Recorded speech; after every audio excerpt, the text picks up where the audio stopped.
ඉඩම් ඇල්ලුවා කියලා තියෙනවා. ස්ත්‍රී දූෂණයක් කරාවක් කියලා තියෙනවා. අඩු ගානේ බීලා කාණු වැටිලවත් හිටියා කියලා කියන්න තියෙනවා. මහින්දගේ පුතා නම් පහුගිය දවසේ කුටි කරලා ගත්තා.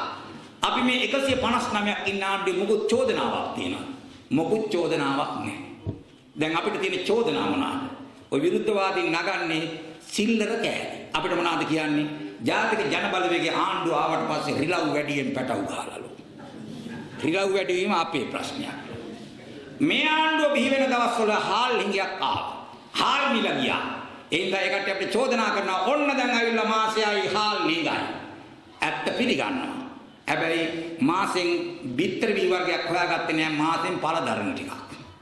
පොල් ගණන් ගිහිල්ලාලු පොල් වල මිල වැඩි වෙලා. ඇත්ත පිළිගන්නවා හොයාගන්න බැරුණා ලෝකෙ කොහෙන්වත් මාස 4න් පූදින පොල් ටිකක්. එතකොට මේවා අපටම දායි.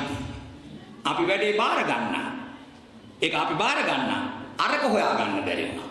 ඊට පස්සේ ඔන්න තියෙන විවේචනය මොනවා? අපි කතා කරන වචනවල ඇදපුද තියෙනවා. කඩු කෑවත් වැරදි. බොත්තම වරද්දගෙන ජනාධිපතිතුමා කියත් වැරදි.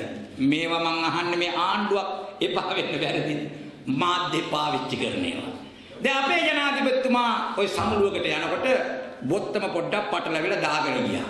මෙතන කට්ටියට එහෙම වෙලා නැද්ද ඉතිහාසෙ බොත්තම වරද්දගෙන නැහැ. 60 කටු එහෙම වැරදිට ගහන් ගියේ නැහැ. කන පිට එහෙම ඇදගෙන ගිහිල්ලා නැහැ. තියෙනවා. දැන් මම උසස් පෙළ කරන මේ ඉස්කෝලේ යන කාලේ දවසක් ඉස්කෝලේ යනකොට මගදී අපේ ගමේ නැන්ද කෙනෙක් පුතා මේ පැත්තට වරින්කෝ කාණුන් එහා පැත්තට වරින්කෝ මම ඇයි නැන්ද නෑ වරින්කෝ කට්ටියට පෙන්නේ ඉස්සර වරින්කෝ මම ඇයි නැන්ද ඇඳ ගනින් අනිත් පැත්ත කන පිට ඇඳන් ඉන්නේ කිව්වා.